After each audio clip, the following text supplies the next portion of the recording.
Hey everyone, it's Professor Fiction back again, talking about Hunter x Hunter for the first time in a while. I'm going to be talking about Chrollo Lucifer, the leader of the Phantom Troop, and how he stacks up in his own series. I've often found myself drawn to Chrollo, and his overall edgy aesthetic has made him stand out to many Hunter x Hunter fans, and he usually maintains a high position in the popularity polls.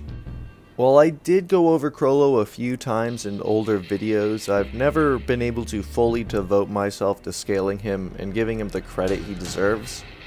I wanted to help convey to people that don't look too deeply into the series how he really stacks up. I also wanted to go over how Chrollo may compare to other characters like the Zodiacs and the Royal Guard in greater detail.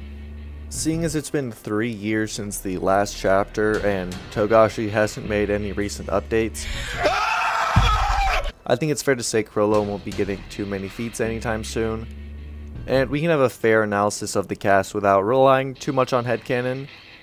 With that in mind, let's move on to the actual video. Also, if you like this video and you want to see more Hunter x Hunter content, make sure you subscribe. Believe me, it really helps more than you think and shows that you guys are interested in what I'm making. Chrollo carries a heavy presence with him every time he's so much as mentioned.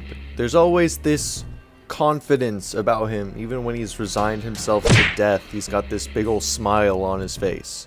When Kurapika has his aura completely sealed away and was ready to kill him in any moment, Chrollo easily took control of the situation and laughed it off like it was no big deal. It always seems like Chrollo has a plan. He actually kinda reminds me of Sosuke Aizen in that sense.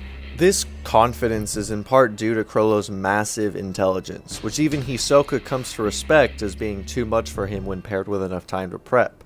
Even Zeno Zoldyck, an assassin with years of experience, when he was reading Chrollo like a book, Chrollo was fully aware of Zeno's plans and instantly caught on that Zeno had figured out his abilities, the two being more or less intellectually even in that exchange.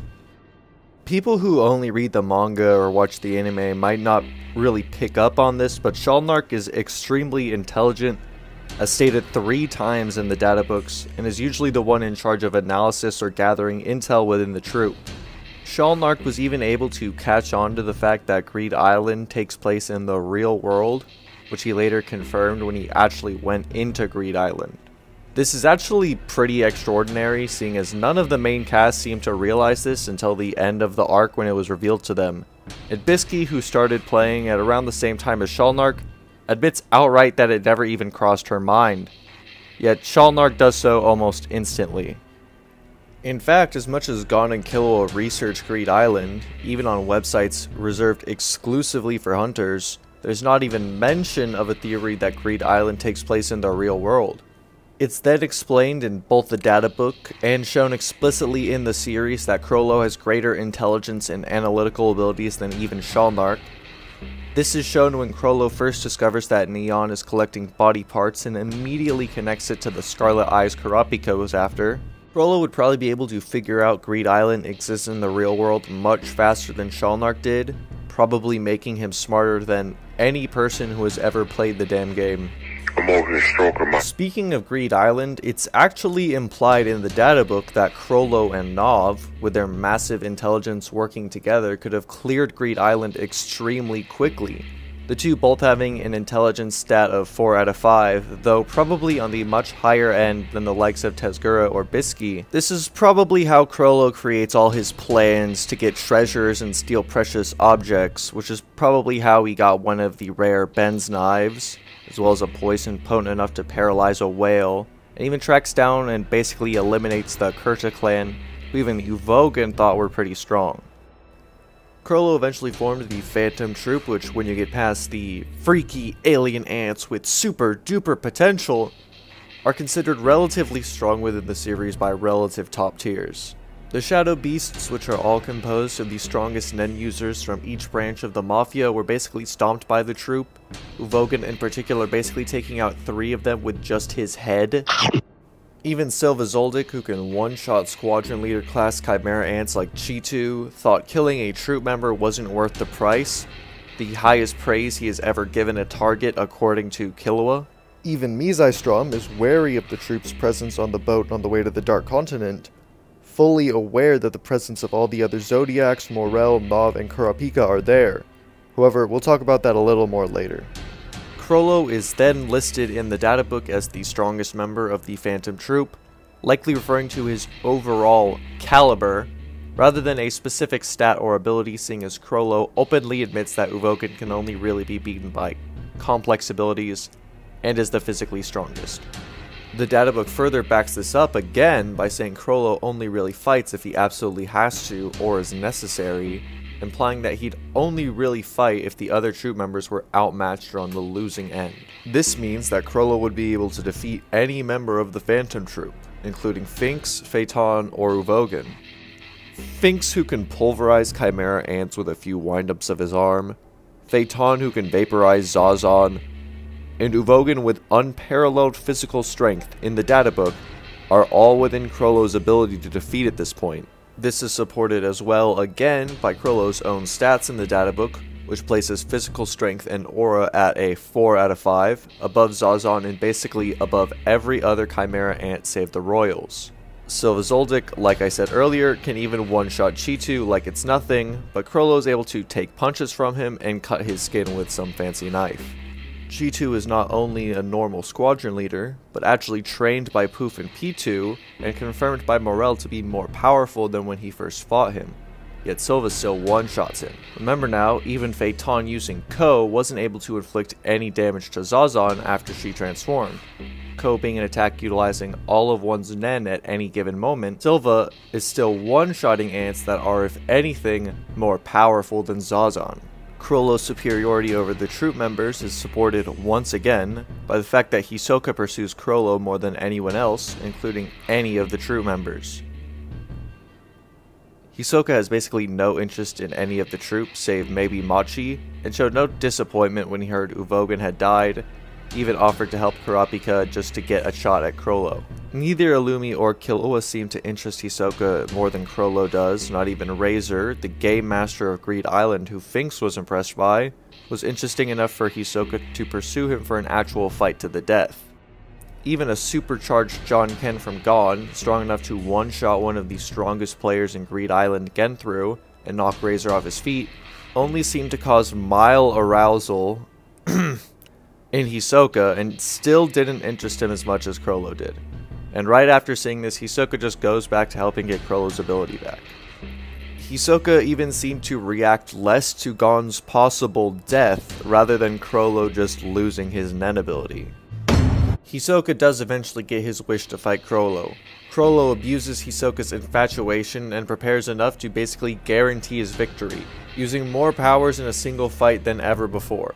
Even considering his prep, the two mostly seem to be pretty relative in combat speed, and Chrollo can still damage Hisoka, despite Hisoka being physically stronger than he is. Even after the match, Hisoka doesn't seem to think any differently about Chrollo, and if anything, comments on how letting someone as strong as Chrollo get the edge on him was a bad idea.